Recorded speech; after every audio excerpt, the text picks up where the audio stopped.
A regular evening, a simple goodbye kiss, a light smile and a phrase that said everything without saying much. Don't wait up. It would have been just another night, if not for the silence. No photos, no calls, no laughter echoing from the bathroom when she returned. Just a cold phone screen and a name that unlocked everything once believed to be solid. He didn't cause a scene, didn't shout, didn't punch a wall. He started to listen, to watch, to gather. And when the picture finally came together, he didn't destroy it with rage. He waited. He planned. He became a shadow that saw everything. And then he struck, not with weapons, but with precision. One file, one click, and everything built on lies began to crumble. Her world, her mask, her perfection shattered against a truth she didn't dare admit even to herself. And that was only the first act. The real show was still to come. Hello, my friend. I'm so glad you stopped by my channel. If you're here for the first time, don't forget to subscribe and share this video with your friends or family. It really helps my channel a lot. Please tell me in which city or country you watched this video. I value every one of your comments, so let's get started. It was a typical Friday night when my wife, Evelyn, my partner for the past 10 years, mentioned she was meeting up with some college friends. She carefully chose an outfit she loved, one that always highlighted her best features, and the excitement on her face was unmistakable. After a decade together, little outings like this had become common, barely worth noting. When she leaned in to kiss me goodbye and said not to wait up, I hardly gave it a second thought. "Have a great time," I said with a smile, watching as the door closed behind her. I had never had a reason to doubt her until that evening. The change was almost imperceptible at first, just a nagging sense that something didn't sit right. Normally, Evelyn would post photos when she went out, especially when she dressed to impress like tonight. But her feed stayed quiet. No selfies. No group shots, nothing. I brushed off the unease, telling myself she was just having fun and too busy to post. I cracked open a beer, sank into the couch, and tried to lose myself in a movie. But the uneasiness didn't go away. In fact, it grew. By the time the clock showed 1:30 a.m., I still hadn't heard from her, not a single text. That's when I crossed a line I never thought I would. I logged into our shared phone plan and pulled up her text history. The moment felt like trespassing, like I was stepping into territory that should have been off limits. But my instincts were screaming at me, and I listened. What I found confirmed everything I didn't want to believe. One name kept popping up over and over: Ralph. It only took a few scrolls to destroy the comfort of ignorance. Ralph wasn't some college friend. He was someone new, someone she had met online. Their texts revealed weeks of communication, flirty exchanges, personal confessions, pieces of her she used to share only with me. And now, tonight, she was with him. My stomach twisted as I read the messages. Nothing overtly sexual jumped out, but the emotional intimacy was unmistakable. They spoke in a way that suggested a long, growing bond. They shared jokes, personal thoughts, little moments. Then came the line that hit like a punch to the chest: "Can't wait to see you tonight." I felt like the air had been knocked out of me. This woman, my wife, my partner, the person I'd built my life around, had chosen someone else. While I was at home holding on to the belief that our marriage still meant something, she was out embracing a new connection. She came home just before 3:30 a.m., her entrance quiet and deliberate, her heels tapping lightly on the hardwood as if trying not to wake me. Her hair was tousled, and there was a faint trace of alcohol on her breath. "You're still awake?" she asked, surprised. "Yeah," I said calmly. "Couldn't sleep." I kept my eyes on her. "How was the night out?" She hesitated, not for long, but enough. "It was nice, just a few of us catching up. I didn't realize how late it got." I watched her closely. She wouldn't meet my gaze, instead busying herself with removing her shoes and lining them up neatly. That tiny act of deflection told me everything. "Who was there?" I asked, casually. "Oh, just some old classmates," she replied too quickly. "You don't know them." A lie. I knew exactly who had been with her. It was Ralph. Only Ralph. I held my tongue. I wanted to confront her, to demand the truth, but I didn't have enough, yet. I needed the full story.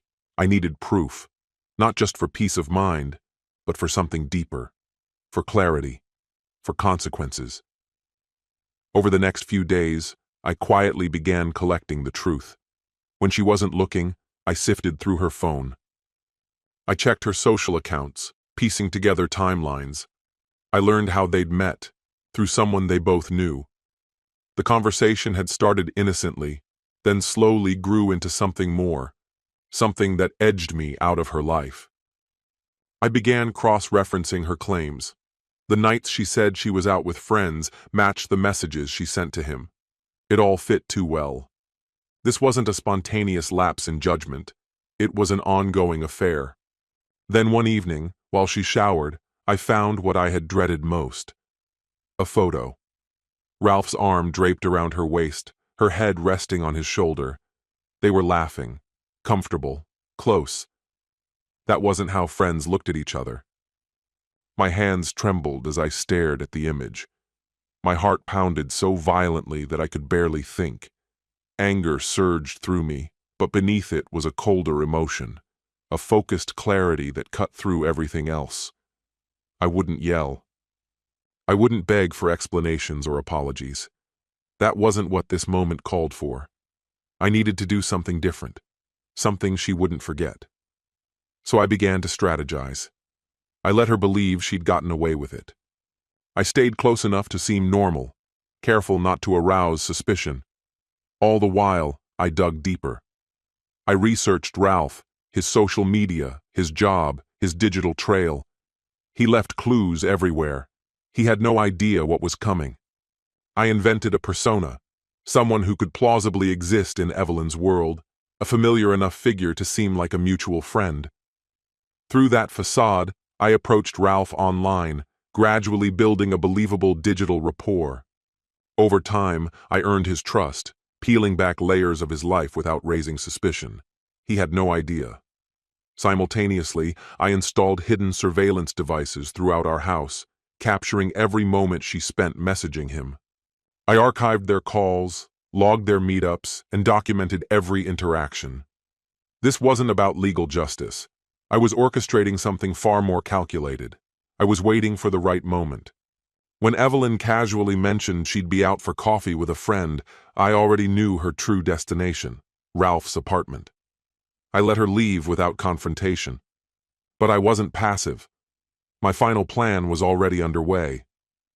I took the mountain of footage I had amassed and edited it meticulously, crafting a story with razor-sharp precision, a narrative steeped in betrayal, seduction, and a man foolish enough to covet another man's wife. I uploaded the video anonymously to a high-traffic social platform, presenting it as a case study in behavioral psychology. The response was immediate and explosive. By the time Evelyn returned home, the digital world had already turned against her. She was oblivious to the tsunami headed her way. Her phone lit up relentlessly, pings, dings, and vibrations from every app. When she unlocked it, her expression collapsed. Message after message, comment after comment, an avalanche of outrage. Her double life had been dragged into the harsh light of public scrutiny. The judgment was swift and unforgiving. "What is this?" she choked, paralyzed, horror settling into her features. I stood at the threshold, emotionless. "I told you not to wait up," I said softly, my voice even, though my insides twisted with tension. She looked at me, her eyes wet, trembling. "Was this your doing?" she murmured. I didn't answer. I didn't have to. Her carefully constructed world unraveled almost instantly. Ralph disappeared, his professional reputation obliterated by the video's revelations. Evelyn was socially exiled. Friends ghosted her. Her social media turned hostile. She sobbed, professed her love for me, pleaded for forgiveness. But the line had already been crossed. I packed my bags and walked away without a word. The emptiness I left behind said more than any farewell could. That silence should have been the end of it. But as I drove off, our house fading in the rearview mirror, it struck me. This wasn't finished. She had lost her pride, but still held on to the house, the accounts, the life I'd built with her. That wasn't justice. 3 days later, while she was still drowning in public disgrace, I delivered the final blow. I transferred every dollar from our joint accounts into a secure offshore fund I had set up months earlier, back when I first suspected her. On paper, the money still belonged to her. But practically, she'd never touch it. Every transaction traced back to her login. After all, she was careless enough to leave her passwords scribbled in a bedside notebook. But I had one more card to play, and it was reserved for Ralph. One of my recordings caught him casually admitting to insider trading during a private dinner with Evelyn. That clip, intentionally withheld from the public video, was my ace. I sent it directly to his employer. The SEC opened an investigation within days.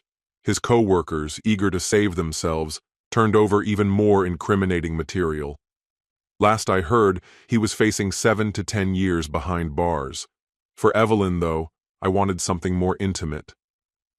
My cameras had captured her most raw, unfiltered moments, the breakdowns in dark rooms, the slurred, tearful late-night calls, the bitter fights with her family. I assembled those into a second video, but this one wasn't for public eyes. I sent it directly to every contact in her phone under the subject line, "Your daughter, your friend, the truth." The backlash was immediate and vicious. Her father, a prominent church leader, publicly condemned her that Sunday. Her sister erased all digital ties, even reverting to her maiden name. The yoga studio where Evelyn worked part-time fired her, citing violations of their ethical code. And then came the final blow. I filed for divorce under our state's fault-based law. With my thorough documentation, the judge awarded me everything: the house, the vehicles, even her grandmother's prized jewelry. That prenuptial agreement she once laughed off? Not so funny anymore. I sold it all, donating the proceeds in her name to a local charity for infidelity survivors. A regional paper picked up the story, quoting me in a profile about perseverance and starting over. The last I heard, Evelyn was working overnight shifts at a roadside diner in the next county. Ralph's attorneys had burned through every possible appeal. As for me, I'm outlining a book. After all, a story like this, of betrayal, retribution, and careful execution, deserves a proper ending. This story has come to an end. What's your opinion? Share it in the comments, my friend. And if you like this story, check out other exciting videos on my channel. I'll say goodbye until the next video. See you.